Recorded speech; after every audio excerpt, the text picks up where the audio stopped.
বাড়িতে কোনো পরিবারে যখন কারোর জন্ম হয় তখন তা কত সুখের মুহূর্ত হয়। সেই ছোট্ট সন্তান যখন কিছুটা বড় হয় সে হাঁটার চেষ্টা করে, আর সেই প্রক্রিয়াতেও খুব বড় একটা শিক্ষা লুকিয়ে রয়েছে, ঠেলে দেওয়া। যখন আপনি হাঁটতে চান, সামনে এগোতে চান, তখন আপনি কি করেন? নিজের পায়ের তলার যে মাটি তাকে আপনি পেছনে ঠেলে দেন। ব্যাস, এই একই জিনিস তো জীবনেও শিখতে হবে। এবার যদি আপনি জ্ঞানের পথে অগ্রসর হতে চান তাহলে অজ্ঞানতাকে পেছনে সরিয়ে দিতে হবে। যদি আপনি প্রকাশ রাধা রাধা যোগাসন, যোগাসনে আসন অত্যন্ত গুরুত্বপূর্ণ। এবার আমি বলবো সবথেকে শ্রেষ্ঠ আসন কোনটি। আশ্বাস। নিজেকে আশ্বস্ত করতে থাকুন যে আমি আছি, সব ঠিক হবে, যা হচ্ছে ভালোর জন্য হচ্ছে। এই আশ্বাস আপনাকে জীবনে এমন ধনাত্মক বিশ্বাস দেবে যে আপনি বড় বড় সমস্যার সমাধান করতে পারবেন। এবার যদি কথা বলি সবথেকে কঠিন সময়ের, তাহলে সেটা হলো বিচ্ছেদের। যা মা সীতাকে সহ্য করতে হয়েছে শ্রীরামের জন্য, রাধা কৃষ্ণকেও ভালোবেসে বলুন রাধা রাধা। কামবোধ, এটাই আপনার অন্তরের প্রথম শত্রু। বেশিরভাগ মানুষই কামবোধ বলতে লালসা বোঝেন, কিন্তু এটা সম্পূর্ণ সত্য নয়। কামের আসল অর্থ হল কামনা। এটা খুবই সহজ ব্যাপার। মনুষ্য শরীর থাকলে, মানুষের মন থাকলে এই কামনা অবশ্যই থাকবে। এবার এটাই দেখতে হবে যে এই কামনা নেতিবাচক কামনা নাকি ইতিবাচক কামনা। অন্য কারোর জিনিসে নজর দেওয়া, অন্য কোনো মানুষের উপর নজর দেওয়া, কোনো অনুচিত বস্তুর দিকে নজর দেওয়া, এই নেতিবাচক কামনা। আর এই দুষ্কামনা মানুষকে দিয়ে অপকর্ম করাবেই করাবে। তাই মনে রাখবেন, যে ব্যক্তি নিজের কামনাকে নিয়ন্ত্রণে রাখতে পারেন তিনি সঠিক পথেও থাকেন, সঠিক লক্ষ্যে পৌঁছতেও পারেন। যিনি কামনা নিয়ন্ত্রণে রাখতে পারেন না তিনি তার পথও হারিয়ে ফেলেন এবং লক্ষ্যচ্যুতও হন। তাই মনে রাখবেন, নিজের কামনাগুলিকে নিয়ন্ত্রণে রাখুন। কাম নামক এই শত্রুর ওপর বিজয় লাভ করুন, আর আমার সাথে ভালোবেসে বলুন রাধা রাধা। মানুষ কখনো কখনো সময়কে নিয়ন্ত্রণ করতে চেষ্টা করে, কখনো কখনো সময়ের গুরুত্ব বুঝতে পারে না। এটা ভাবে যে এই কিছু মুহূর্ত কেটে যাক, একে অতিবাহিত করি, তাহলে কি বা হবে, কয়েকটা মুহূর্ত মাত্র। কিন্তু তা নয়। আজকের একটা মুহূর্ত ভবিষ্যতের অনেক বড় পরিবর্তনের ভিত হতে পারে। আজকের একটা মুহূর্ত আপনার ভবিষ্যৎকে উজ্জ্বল করে তুলতে পারে। সেই জন্য ছোট ছোট মুহূর্তগুলিকে অদেখা করবেন না। সময়কে কাজে লাগান, পূর্ণরূপে কাজে লাগান। এবার যদি আপনি কাউকে সাহায্য করতে চান আর সেই কারণেই যদি থেমে থাকেন, তাহলে ঠিক আছে, কারণ আপনি কাউকে সাহায্য করে তার জীবনকে আরো ভালো করে তুলতে চাইছেন, আরো শ্রেষ্ঠ করতে চাইছেন। এই পুণ্য, এই কর্ম ফিরে আপনার কাছেই আসবে আর আপনার জীবনকে শুভ করে তুলবে। কিন্তু যদি আপনি আলস্যের কারণে থেমে থাকেন এবং কিছুই না করেন, সময় নষ্ট করেন, তাহলে কিন্তু একটাই ঘটনা ঘটবে, আপনার ভবিষ্যৎ বিপদগ্রস্ত হয়ে পড়বে, আর কিছুই নয়। সেই জন্য এটা বোঝা প্রয়োজন যে কখন থামতে হবে এবং কেন থামতে হবে। যদি আপনার থামার কারণ এবং সময় অনুচিত হয়ে থাকে, তাহলে আপনার ভবিষ্যৎ কখনোই উচিত হতে পারে না। সেই জন্য সময়কে সম্মান করুন আর পূর্ণ ব্যবহার করতে শিখুন। আর আমার সাথে ভালোবেসে বলুন রাধা রাধা। জীবনে সবসময় সেটা হয় না যা আমরা চাই, তেমন ভাবে হয় না যেমন ভাবে আমরা চাই। এবার তাতে আমরা দুঃখ পাই, নিরাশ হয়ে পড়ি, ভাগ্যকে দোষ দিই অথবা অন্য কাউকে বা নিজেকে। কিন্তু সত্যটা কি সেটা আমাদের জানতে হবে। এই সংসার নির্মিত হয়েছে পাহাড় দ্বারা এবং পাথর দ্বারা। তাই প্রত্যেক স্থানে ছোট ছোট ছোট ছোট নুড়ি পাথর তো অবশ্যই থাকবে, এগুলো এড়িয়ে যাওয়া সম্ভব নয়। আর এই কথাটা আমরা সকলে জানি। এবার এইভাবেই আমাদের জীবনে নানান রকমের সমস্যা লেগেই থাকে। এর হাত থেকে কোনোভাবেই নিস্তার পাওয়া সম্ভব নয়। একটা সমস্যা এড়াতে যান, দ্বিতীয় চলে আসবে, দ্বিতীয় সমস্যা এড়াতে যান, তৃতীয় চলে আসবে। কিন্তু সমস্যা জীবনে থাকবেই, আর আপনাকে সাহায্য করার জন্যই থাকবে কোনো না কোনো রূপে। আপনার চারপাশে পাথর আছে, এটা আপনার উপর নির্ভরশীল আপনি কি করবেন, কোন পথে অগ্রসর হবেন এবং কিভাবে অগ্রসর হবেন। এবার দেখুন, এটা তো সবসময় সম্ভব নয় যে আপনার পদতলে ফুলের চাদর থাকবে, এটা তো অসম্ভব। সেই জন্য উচিত এটাই হবে যে আপনি পাদুকা পরিধান করে জীবনে অগ্রসর হন। এর সারমর্ম এটাই, যখনই জীবনে সমস্যা আসবে দৃঢ় হয়ে সম্মুখীন হন এবং এটা বোঝার চেষ্টা করুন যে এই সমস্যা জীবনে কেন এলো, কি শিক্ষা দিয়ে গেল। আপনার মধ্যে দোষ অবশ্যই থাকবে, তাকে গুণে পরিবর্তিত করুন। এই জীবন আরো বেশি সহজ সরল হবে এবং প্রসন্ন হয়ে বলবে, রাধা রাধা। ঈর্ষা আমাদেরই মনে বসবাস করা আরো একটা শত্রু। তবে এই শত্রু কখনো কখনো আমাদের জন্য লাভদায়কও হতে পারে, কিন্তু যদি আমরা সতর্ক না থাকি তাহলে সেটা ততটাই ঘাতক হয়ে উঠতে পারে। যদি আপনার কোনো প্রতিদ্বন্দ্বী থেকে থাকে যে এগিয়ে চলেছে, তাকে দেখে আপনার মনে ঈর্ষা উৎপন্ন হয়, আর ঈর্ষাবশত আপনি নিরন্তর চেষ্টা করতে থাকেন, পরিশ্রম করতে থাকেন সামনে এগোনোর জন্য, তাহলে তার দ্বারা আপনার বিকাশই হবে। কিন্তু যদি আপনি নিজের বিরোধীকে শেষ করতে দেওয়ার জন্য অগ্রসর হন, তাকে বিনাশ করার জন্য অগ্রসর হন, তাহলে এই ঈর্ষা প্রথমে আপনার বিনাশ অবশ্যই করবে। একটা কথা আছে, এটা পশু প্রবৃত্তি, আপনি শুধুই নিজের বিকাশের কথা ভাববেন। তিনিই হলেন প্রকৃত মানুষ, যিনি অন্য মানুষের জন্য প্রাণও দিতে পারেন। এই ঈর্ষা যদি আপনাকে বিকাশের পথে নিয়ে যেতে পারে তাহলে খুবই ভালো। যদি আপনাকে অন্য কাউকে বিনাশ করে দেওয়ার পথে অগ্রসর করে তাহলে তার থেকে দূরে থাকাই ভালো। যেমন ধরুন, আপনার কাছে একটা সূচ আছে যার দ্বারা আপনি ছেঁড়া কাপড়ও সেলাই করতে পারবেন বা অন্য কারোর পাত্রে ছিদ্রও করে দিতে পারবেন। আপনি কি চাইবেন, নিজের বিকাশ নাকি অন্য কারোর বিনাশ? সিদ্ধান্ত আপনারই। আসুন আর আমার সাথে ভালোবেসে বলুন, রাধা রাধা। বিষ এবং অমৃত, এর ভিত্তিতেই সংসার চক্র চলতে থাকে। যখন সমুদ্র মন্থন হয়েছিল তখন এই দুই প্রাপ্ত হয়েছিল, প্রথমে বিষ পাওয়া গেল, তারপর অমৃত। জীবন মন্থন করলেও এগুলো লাভ করা যায়।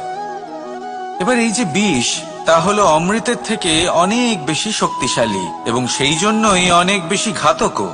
এবার বোঝার চেষ্টা করি এই বিষ আসলে কি।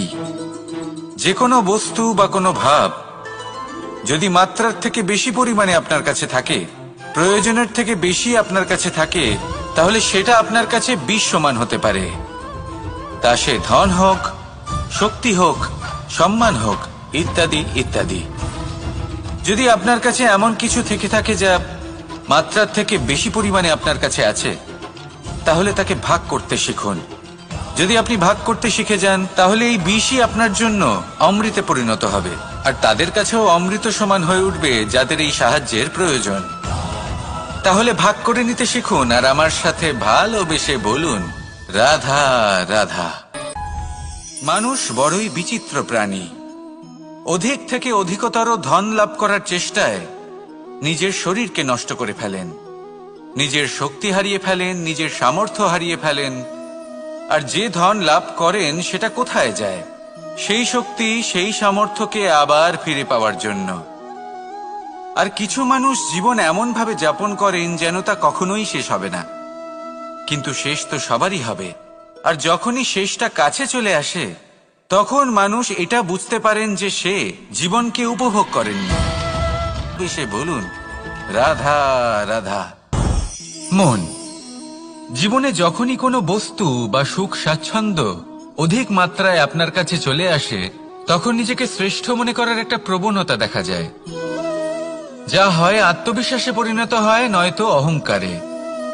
এবার আত্মবিশ্বাস আর অহংকারের মধ্যে অনেক বড় পার্থক্য রয়েছে। আমি এটা করতে পারি, আমি ওটাও করতে পারি, এ হলো আত্মবিশ্বাস। শুধুমাত্র আমি এটা করতে পারি, শুধুমাত্র আমি ওটাও করতে পারি, আমি হলাম সর্বশ্রেষ্ঠ, এটা হলো অহংকার। এবার এই অহংকার এর ধ্বনি অনেক দূর প্রবাহিত হয়, আর এর প্রহার সর্বপ্রথম আপনাকে বিপর্যস্ত করে। এবার এই অহংকার এর বিপরীত শব্দ হলো বিনয়, অর্থাৎ নিজের ঊর্ধ্বে উঠে অন্যের বিষয় ভাবনা চিন্তা করা, সংসারের বিষয় ভাবা। এই বিনয়ী হবার চেষ্টা করুন, একের থেকে অনেক হওয়ার চেষ্টা করুন এবং একসাথে থাকার চেষ্টা করুন। নিশ্চিত রূপেই আপনি বিকাশের কারণ হবেন। মত্ততা থেকে নিজেকে দূরে রাখুন, অহংকার থেকে নিজেকে দূরে রাখুন। এই মন প্রসন্ন হয়ে বলবে, রাধা রাধা। জীবনে যখন কোনো ব্যক্তি নিজের লক্ষ্য প্রাপ্তির জন্য নিরন্তর পরিশ্রম করতে থাকেন, চেষ্টা করতে থাকেন, তখন তিনি কষ্ট অনুভব করেন, কখনো শারীরিক কষ্ট, কখনো মানসিক কষ্ট। এবার উনি এটা ভাবতে থাকেন যে আমি কি উচিত করছি নাকি অনুচিত করছি। কারণ অন্যদিকে এমন একজন ব্যক্তিও আছেন যিনি একদমই পরিশ্রম চেষ্টা করছেন না। তিনি মদিরা পান করেন, বিলাসিতায় জীবন কাটান, অলস প্রকৃতির হয়ে ওঠেন। ভেতরে থাকা পুণ্য এবং ধনাত্মক শক্তি আমাদের দেহ ত্যাগ করে দেয়। আর বলুন, রাধা রাধা। আলস্য আপনার আরো একটা অত্যন্ত বড় শত্রু, যা আপনার মনের মধ্যে বসবাস করে আর ধীরে ধীরে আপনার কার্য শরীরের একটা অংশ হয়ে ওঠে। সব কাজে দেরি করিয়ে দেয়, সবকিছু নষ্ট করে দিতে পারে এই আলস্য। এই কাজ আজকে হলো না, কোনো ব্যাপার নয়, কালকে করে নেব। প্রকৃতি আমাদের এটা শেখায় না। ভেবে দেখুন, যদি সূর্য এটা ভাবে যে কাল উদিত হব না, কিছুদিন পরে উদয় হব, তাহলে কি হবে? সমগ্র পৃথিবীর বিনাশ হয়ে যাবে, ঠিক কিনা? দেখুন, এই আলস্য নিয়ে খুব সুন্দর একটা কথা আছে, আলস্যস্য কুত বিদ্যা, অর্থাৎ পান করুন আর এই আলস্যের উপর বিজয় লাভ করুন। আর আমার সাথে ভালোবেসে বলুন, রাধা রাধা। ক্রোধ আপনার অন্তরের আরো একটা শত্রু। এই ক্রোধ আসলে কি? আপনার মনের এক ভাবনা, যা আপনার মনেই উৎপন্ন হয়। এই মন আত্মার সাথে যুক্ত থাকে। এখন একটা ভাবনা যা আত্মার সাথে যুক্ত থাকে, তাকে অনুচিত কেন বলা হয় সেটা বোঝার চেষ্টা করুন। ক্রোধ কখনো কখনো জরুরি হয়, বিশেষ রূপে তখন যখন আপনি সঠিক পক্ষে দাঁড়িয়ে রয়েছেন এবং সামনের ব্যক্তি অধর্মের পক্ষে রয়েছেন আর বিনম্রভাবে মানছেন না। যেমন শ্রীরাম ক্রুদ্ধ হয়েছিলেন সাগরের ওপর, ওটা উচিত ছিল, আর তা ততক্ষণই উচিত যতক্ষণ আপনি ক্রোধকে নিয়ন্ত্রণ করছেন। যদি ক্রোধ আপনাকে নিয়ন্ত্রণ করতে শুরু করে, তাহলে পরিস্থিতি এমনও হতে পারে, ধরুন একজন ব্যক্তির প্রতি ক্রোধের কারণে আপনি তার ক্ষতি করতে চান। আপনি একটা কয়লা হাতে নিলেন, আর সেই কয়লা সামনের ব্যক্তির ক্ষতি করার পূর্বে আপনার হাত জ্বালিয়ে দেবে। ব্যাস, ক্রোধ এটাই করে। সর্বপ্রথম তাহলে ক্রোধ থেকে দূরে থাকুন, সুপ্রসন্ন থাকুন, আর আমার সাথে ভালোবেসে বলুন, রাধা রাধা।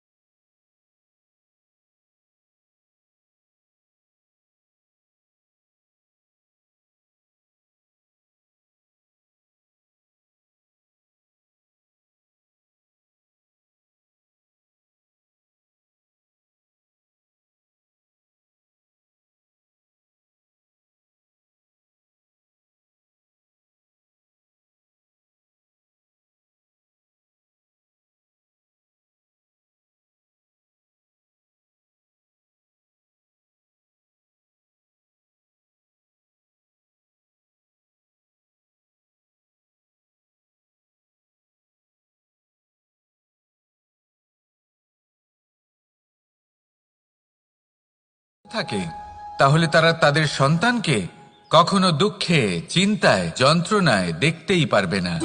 সেই জন্য তারা সন্তানকে বেঁধে রাখতে চান একটা সুরক্ষিত ক্ষেত্রে, যেখান থেকে না তারা সংসারকে দেখতে পায়, না পরখ করতে পারে, না কিছু শিখতে পারে, না বিকট পরিস্থিতির সম্মুখীন হতে পারে। ঠিক যে কারণে তারা দুর্বল হয়ে পড়ে, অজ্ঞানী হয়ে ওঠে। তাদের বিকাশ রাধা রাধা।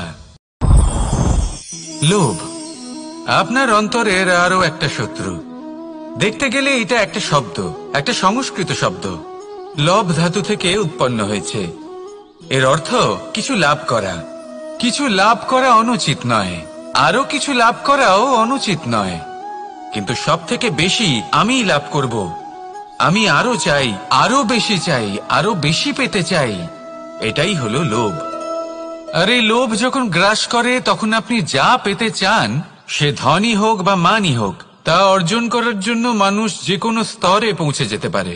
যদি মানুষ ধন অর্জন করতে চান তাহলে তার জন্য তারা অধরার সাথেই বলুন রাধা রাধা। কোনো বাড়িতে, কোনো পরিবারে যখন কারোর জন্ম হয় তখন তা কত সুখের মুহূর্ত হয়। সেই ছোট্ট সন্তান যখন কিছুটা বড় হয়, সে হাঁটার চেষ্টা করে, আর সেই প্রক্রিয়াতেও খুব বড় একটা শিক্ষা লুকিয়ে রয়েছে, ঠেলে দেওয়া। যখন আপনি হাঁটতে চান, সামনে এগোতে চান, তখন আপনি কি করেন? নিজের পায়ের তলার যে মাটি তাকে আপনি পেছনে ঠেলে দেন। ব্যাস, এই একই জিনিস তো জীবনেও শিখতে হবে। এবার যদি আপনি জ্ঞানের পথে অগ্রসর হতে চান তাহলে অজ্ঞানতাকে পেছনে সরিয়ে দিতে হবে। যদি আপনি প্রকাশের দিকে এগোতে চান তাহলে অন্ধকারকে পেছনে সরিয়ে দিতে হবে। রাধা রাধা। যোগাসন। যোগাসনে আসন অত্যন্ত গুরুত্বপূর্ণ। এবার আমি বলবো সবথেকে শ্রেষ্ঠ আসন কোনটি। আশ্বাস।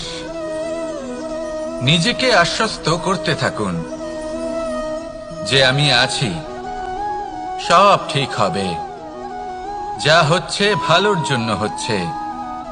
এই আশ্বাস আপনাকে জীবনে এমন ধনাত্মক বিশ্বাস দেবে যে আপনি বড় বড় সমস্যার সমাধান করতে পারবেন। এবার যদি কথা বলি সব থেকে কঠিন সময়ের, তাহলে সেটা হলো বিচ্ছেদের। আমার সাথে ভালোবেসে বলুন রাধা রাধা। কামবোধ, এটাই আপনার অন্তরের প্রথম শত্রু। বেশিরভাগ মানুষই কামবোধ বলতে লালসা বোঝেন, কিন্তু এটা সম্পূর্ণ সত্য নয়। কামের আসল অর্থ হলো কামনা।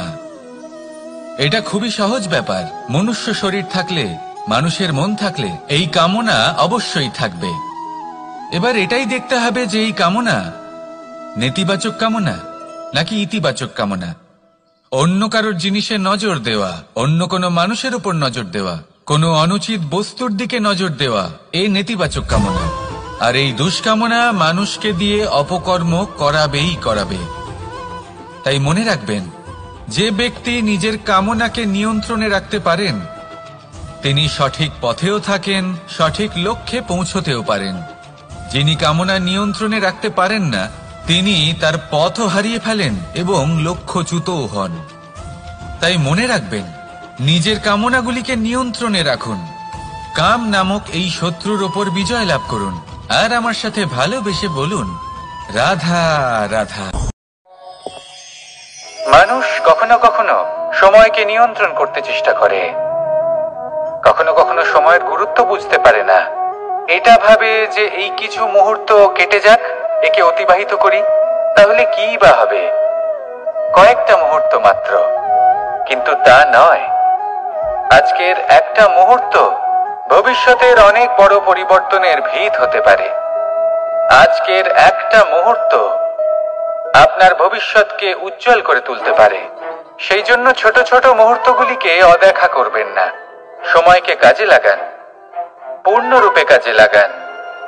এবার যদি আপনি কাউকে সাহায্য করতে চান আর সেই কারণেই যদি থেমে থাকেন তাহলে ঠিক আছে, কারণ আপনি কাউকে সাহায্য করে তার জীবনকে আরো ভালো করে তুলতে চাইছেন, আরো শ্রেষ্ঠ করতে চাইছেন। এই পুণ্য, এই কর্ম ফিরে আপনার কাছেই আসবে আর আপনার জীবনকে শুভ করে তুলবে।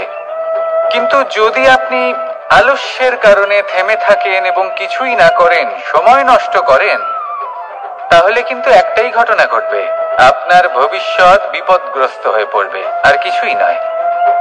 সেই জন্য এটা বোঝা প্রয়োজন যে কখন থামতে হবে এবং কেন থামতে হবে।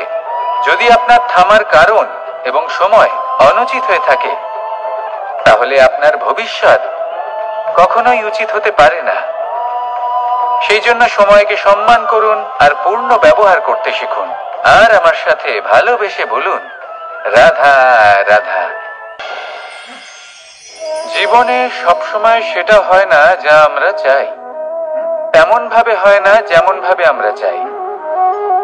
এবার তাতে আমরা দুঃখ পাই, নিরাশ হয়ে পড়ি, ভাগ্যকে দোষ দিই অথবা অন্য কাউকে বা নিজেকে। কিন্তু সত্যটা কি সেটা আমাদের জানতে হবে। এই সংসার নির্মিত হয়েছে পাহাড় দ্বারা এবং পাথর দ্বারা, তাই প্রত্যেক স্থানে ছোট ছোট ছোট ছোট নুড়ি পাথর তো অবশ্যই থাকবে। এগুলো এড়িয়ে যাওয়া সম্ভব নয়, আর এই কথাটা আমরা সকলে জানি। এবার এইভাবেই আমাদের জীবনে নানান রকমের সমস্যা লেগেই থাকে। এর হাত থেকে কোনোভাবেই নিস্তার পাওয়া সম্ভব নয়। একটা সমস্যা এড়াতে যান, দ্বিতীয় চলে আসবে, দ্বিতীয় সমস্যা এড়াতে যান, তৃতীয় চলে আসবে। কিন্তু সমস্যা জীবনে থাকবেই, আর আপনাকে সাহায্য করার জন্যই থাকবে কোনো না কোনো রূপে। আপনার চারপাশে পাথর আছে, এটা আপনার উপর নির্ভরশীল আপনি কি করবেন, কোন পথে অগ্রসর হবেন এবং কিভাবে অগ্রসর হবেন। এবার দেখুন, এটা তো সবসময় সম্ভব নয় যে আপনার পদতলে ফুলের চাদর থাকবে, এটা তো অসম্ভব। সেই জন্য উচিত এটাই হবে যে আপনি পাদুকা পরিধান করে জীবনে অগ্রসর হন। এর সারমর্ম এটাই, যখনই জীবনে সমস্যা আসবে দৃঢ় হয়ে সম্মুখীন হন এবং এটা বোঝার চেষ্টা করুন যে এই সমস্যা জীবনে কেন এলো, কি শিক্ষা দিয়ে গেল। আপনার মধ্যে দোষ অবশ্যই থাকবে, তাকে গুণে পরিবর্তিত করুন। এই জীবন আরো বেশি সহজ সরল হবে এবং প্রসন্ন হয়ে বলবে, রাধা রাধা।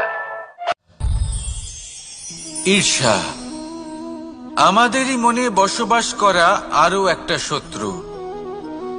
তবে এই শত্রু কখনো কখনো আমাদের জন্য লাভদায়কও হতে পারে, কিন্তু যদি আমরা সতর্ক না থাকি তাহলে সেটা ততটাই ঘাতক হয়ে উঠতে পারে।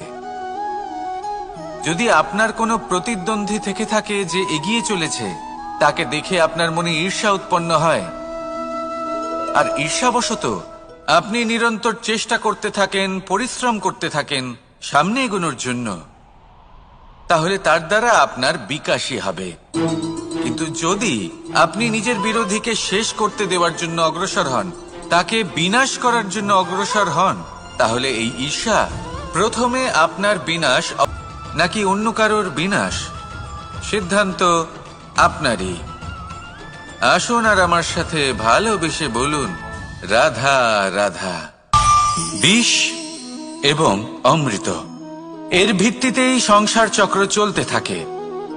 যখন সমুদ্র মন্থন হয়েছিল তখন এই দুই প্রাপ্ত হয়েছিল, প্রথমে বিষ পাওয়া গেল, তারপর অমৃত। জীবন মন্থন করলেও এগুলো লাভ করা যায়। এবার এই যে বিষ, তা হলো অমৃতের থেকে অনেক বেশি শক্তিশালী এবং সেই জন্যই অনেক বেশি ঘাতকও। এবার বোঝার চেষ্টা করি এই বিষ আসলে কি। যে কোনো বস্তু বা কোনো ভাব যদি মাত্রার থেকে বেশি পরিমাণে আপনার কাছে থাকে, প্রয়োজনের থেকে বেশি আপনার কাছে থাকে, তাহলে সেটা আপনার কাছে বিষ সমান হতে পারে। তা সে ধন হোক, শক্তি হোক, সম্মান হোক, ইত্যাদি ইত্যাদি। যদি আপনার কাছে এমন কিছু থেকে থাকে যা মাত্রার থেকে বেশি পরিমাণে আপনার কাছে আছে, তাহলে তাকে ভাগ করতে শিখুন। যদি আপনি ভাগ করতে শিখে যান, তাহলে এই বিষই আপনার জন্য অমৃতে পরিণত হবে, আর তাদের কাছেও অমৃত সমান হয়ে উঠবে যাদের এই সাহায্যের প্রয়োজন। তাহলে ভাগ করে নিতে শিখুন আর আমার সাথে ভালোবেসে বলুন, রাধা রাধা। মানুষ বড়ই বিচিত্র প্রাণী। অধিক থেকে অধিকতর ধন লাভ করার চেষ্টায় নিজের শরীরকে নষ্ট করে ফেলেন, নিজের শক্তি হারিয়ে ফেলেন, নিজের সামর্থ্য হারিয়ে ফেলেন। আর যে ধন লাভ করেন সেটা কোথায় যায়? সেই শক্তি, সেই সামর্থ্যকে আবার ফিরে পাওয়ার জন্য। আর কিছু মানুষ জীবন এমন ভাবে যাপন করেন যেন তা কখনোই শেষ হবে না, কিন্তু শেষ তো সবারই হবে। আর যখনই শেষটা কাছে চলে আসে তখন মানুষ এটা বুঝতে পারেন যে সে জীবনকে উপভোগ করেননি। আর আমার সাথে ভালোবেসে বলুন, রাধা রাধা। মন, জীবনে যখনই কোনো বস্তু বা সুখ স্বাচ্ছন্দ্য অধিক মাত্রায় আপনার কাছে চলে আসে তখন নিজেকে শ্রেষ্ঠ মনে করার একটা প্রবণতা দেখা যায়, যা হয় আত্মবিশ্বাসে পরিণত হয়, নয়তো অহংকারে। এবার আত্মবিশ্বাস আর অহংকারের মধ্যে অনেক বড় পার্থক্য রয়েছে। আমি এটা করতে পারি, আমি ওটাও করতে পারি, এ হলো আত্মবিশ্বাস। শুধুমাত্র আমি এটা করতে পারি, শুধুমাত্র আমি ওটাও করতে পারি, আমি হলাম সর্বশ্রেষ্ঠ, এটা হলো অহংকার। এবার এই অহংকার এর ধ্বনি অনেক দূর প্রবাহিত হয় আর এর প্রহার সর্বপ্রথম আপনাকে বিপর্যস্ত করে। এবার এই অহংকার এর বিপরীত শব্দ হলো বিনয়, অর্থাৎ নিজের ঊর্ধ্বে উঠে অন্যের বিষয় ভাবনা চিন্তা করা, সংসারের বিষয়ে ভাবা। এই বিনয়ী হবার চেষ্টা করুন, একের থেকে অনেক হওয়ার চেষ্টা করুন এবং একসাথে থাকার চেষ্টা করুন। নিশ্চিত রূপেই আপনি বিকাশের কারণ হবেন। মত্ততা থেকে নিজেকে দূরে রাখুন, অহংকার থেকে নিজেকে দূরে রাখুন। এই মন প্রসন্ন হয়ে বলবে, রাধা রাধা। জীবনে যখন কোনো ব্যক্তি নিজের লক্ষ্য প্রাপ্তির জন্য নিরন্তর পরিশ্রম করতে থাকেন, চেষ্টা করতে থাকেন, তখন তিনি কষ্ট অনুভব করেন, কখনো শারীরিক কষ্ট, কখনো মানসিক কষ্ট।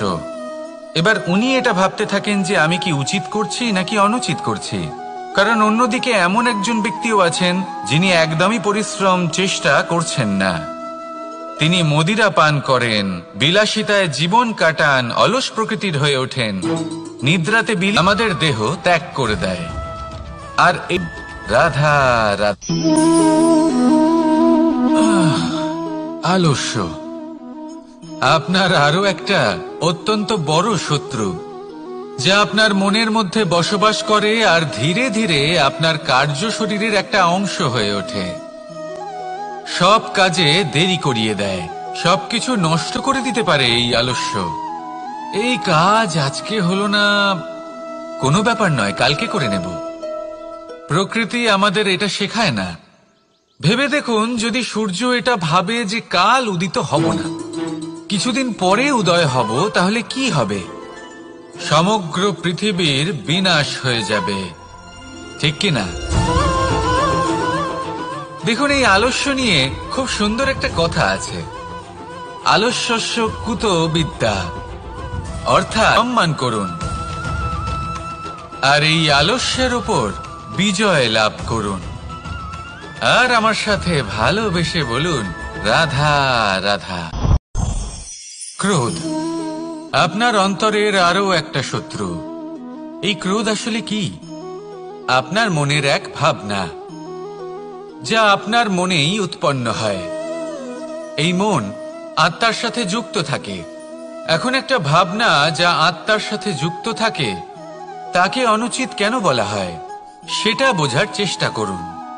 ক্রোধ কখনো কখনো জরুরি হয়, বিশেষ রূপে তখন যখন আপনি সঠিক পক্ষে দাঁড়িয়ে রয়েছেন এবং সামনের ব্যক্তি অধর্মের পক্ষে রয়েছেন আর বিনম্রভাবে মানছেন না। যেমন শ্রীরাম ক্রুদ্ধ হয়েছিলেন সাগরের ওপর, ওটা উচিত ছিল, আর তা ততক্ষণই উচিত যতক্ষণ আপনি ক্রোধকে নিয়ন্ত্রণ করছেন। যদি ক্রোধ আপনাকে নিয়ন্ত্রণ করতে শুরু করে তাহলে পরিস্থিতি এমনও হতে পারে, ধরুন একজন ব্যক্তির প্রতি ক্রোধের কারণে আপনি তার ক্ষতি করতে চান। আপনি একটা কয়লা হাতে নিলেন আর সেই কয়লা সামনের ব্যক্তির ক্ষতি করার পূর্বে আপনার হাত জ্বালিয়ে দেবে। ব্যাস, ক্রোধ এটাই করে, সর্বপ্রথম পৌঁছে দেবে।